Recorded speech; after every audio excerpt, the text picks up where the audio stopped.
When you compete at Bandon Dunes, you face an additional opponent in Mother Nature. She lingers here, looking on in satisfaction and pride, offering special favors to no one.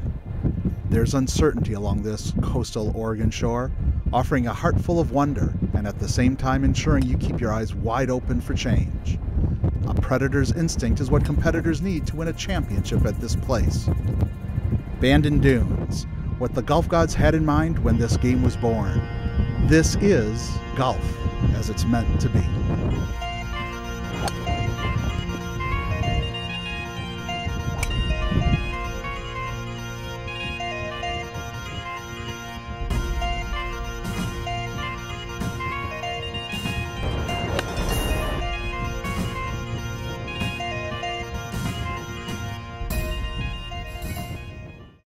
Hi, I'm Jeff Simons, Resort Head Professional at Bandon Dunes Golf Resort, and welcome to the 100th Oregon Amateur Championship.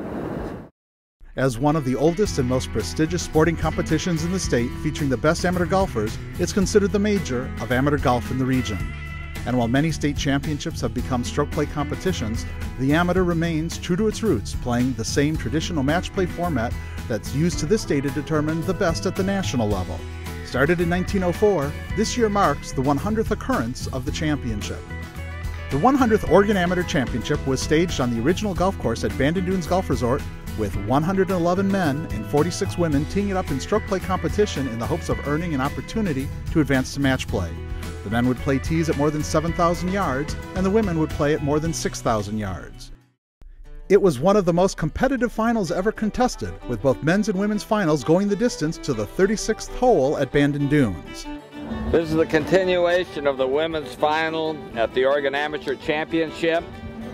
This match is between Kendra Little of Eugene, Oregon, and Amy Beth Simonton of Lake Oswego. The referee of this match is Mr. Jim Gibbons, and the forward observer is Mr. Wayne Bridges. The women's final was first off the tee with medalist Kendra Little of Eugene, Oregon taking on Amy Beth Simonton of Lake Oswego. Simonton had a strategy that she worked out with her future coach at UC Davis. Knowing Little hits it far and she would be hitting first into most holes, her plan was to target the middle of the greens and kill her with consistency, instead of trying to hit it close, hopefully forcing Little to be more aggressive and create her own trouble. The plan was working as Simonton was up early in the match. She was relentless in not allowing Little to muster any momentum and finished the first 18 4 up and had a lot of confidence going into the continuation of the finals in the afternoon. With just 6 holes left to play, she still had a 4-up lead when her prevent defense and conservative play only resulted in Little getting back into the match. It was all square after 35 holes. It was almost deja vu all over again for Simonton, who lost the Oregon Junior Amateur last year when it too was held at Bandon Dunes. Last year she lost the championship on the final hole when Seisha Lee Tellis eagled the hole after stuffing her approach to 3 feet, while Simonton was above the hole 25 feet away. This time the tables were turned as Simonton stuck her approach within 5 feet, and it was Little 25 feet above the hole with a similar tricky downhill putt. A birdie ended the match and Simonton became the second youngest woman ever to win the title.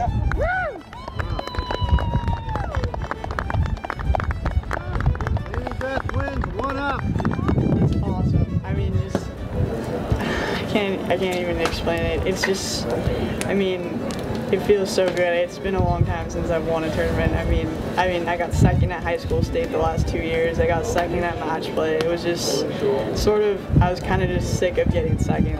It really, really frustrated me, and that's like why I work so hard. That's why I go out to the golf course every day and practice, because I was so sick of getting second. And so, just to win right now, it feels so good. It's just like everything is sort of paid off, I guess. I felt like, you know, if I would have been playing well, I would have, you know, had a much better chance of winning this. And for whatever reason, I just could not get the feel for the greens. It was either, you know, 3 feet short or 6 feet long. So, you know, it is what it is, and you know, I think you learn a lot more after losing than you do winning. So. This is the continuation of the men's final at the 100th Oregon Amateur Championship. This match is between Chris Polsky of Eugene, Oregon, and Andrew Vahara of Bend, Oregon. While Simonton took command of her match early and saw it slipping away in the end, A different battle was taking place in the men's competition between Andrew Vajaro of Bend and Chris Polsky of Eugene. It's a marathon for the men, having to play 9 rounds of golf in 6 days, including 36 holes 3 days in a row. Polsky ended the morning 18 one up despite shooting even par, but could never pull away. It was back and forth all day, which was no surprise considering the two halved only 7 of the 36 holes played. Vajaro was dormy going into the final hole, only needing a halve to win, and that's when the match really got interesting. Polsky hit his drive into a fairway bunker to give the advantage to Vajaro. Hitting his approach to the green first, he placed his 3rd shot above the hole, leaving a difficult downhill birdie putt. Vajaro was only 103 yards out for his 3rd shot and simply wanted to get it inside Polsky. But he hit the ball a little shorter than he wanted, and after landing on the green, it spun back into a precarious position in the greenside bunker. Getting up and down would be an incredible feat, so the tide turned once again, and the advantage was back with Polsky. It was a long week where all competitors felt the warmth and wrath of Mother Nature. But the golf gods were smiling upon Vajaro and his quiet predator's instinct. He proceeded to hit what is arguably the most brilliant bunker shot of his life, leaving little more than a foot for par and putting the pressure back on Polsky, who would need to sink his putt to extend the match to extra holes. But on this day, where history could reward either side, it was Vajaro who claimed the jewel in the crown, becoming the champion of the Oregon Amateur. I was talking about that before I got here. I was like, man, it'd be sweet, to win the 100th amateur. It's a number, but it's pretty cool. I can always look back and be like, yeah, I won the 100th amateur, and not a lot of people can say that. Nobody else can besides Beth. So yeah, it's exciting. My brother asked me the other night, who did Seabaugh beat last year in the finals? So that kind of put it into perspective. Nobody really remembers who got second. So it's nice, but a win's a win and second's not a winner. So we've thoroughly enjoyed hosting a number of championships administered by the Oregon Golf Association, including the Oregon Amateur in 2002, the Oregon Mid-Amateur in 2005, and then having the 280 young people in the Oregon Junior Amateur in 2008 has been a distinct privilege for us, and we are very excited about these traditions and plan to continue our involvement forever. Our newest course, Old McDonald, opens next year, which we hope will be one of the great events in golf. Honoring Charles Blair McDonald, one of the founders of the USGA, perhaps the father of golf in America. On behalf of our owner and Kemper Sports and all of us who are here, the many volunteers that are associated with the OGA, we want to thank them for putting on this event, and we look forward to seeing everyone again in the years ahead. The Oregon Golf Association is a 501c6 not-for-profit membership association.